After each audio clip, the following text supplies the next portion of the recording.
Dobre, ja by som vás teraz chcela ako pozvať do takej spoločnej aktivity, keďže ja mám len 2 oči a vy máte vlastne spolu viacej, aby ste sa možno trošku stíšili medzi sebou a aby ste trošku začali viac vnímať prírodu a pozorovať ju okolo seba.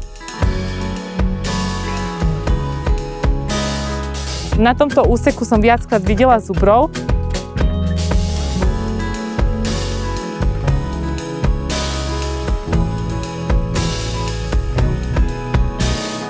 Gazdodan je prírodná rezervácia, ktorá nám ukazuje krásu tých polníckych lúk.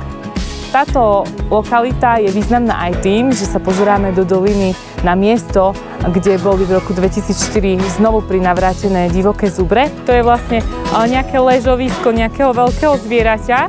Kľudne to mohol byť nejaký veľký jeleň alebo jelnica, ale možno aj zubor. Oni počas dňa tie zvieratá odpočívajú a majú tzv. Ležoviska.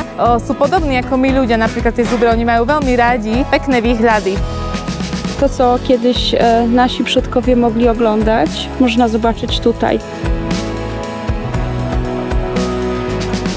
Je to aj veľmi významný krajinársky prvok. Máme tu úžasné výhľady na vodárenskú nádrž Starina a na celé okolie Polnického hrebenia až smerom do Poľska. Pierwszy raz widzę takie piękne krajobrazy.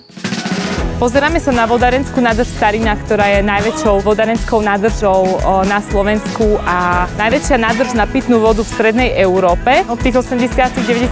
rokov, ako začala fungovať, 3-krát sme ju už my východňári vypili a 3-krát sa naplnila. Bardzo mi się tutaj podoba. Je to tu veľmi živé.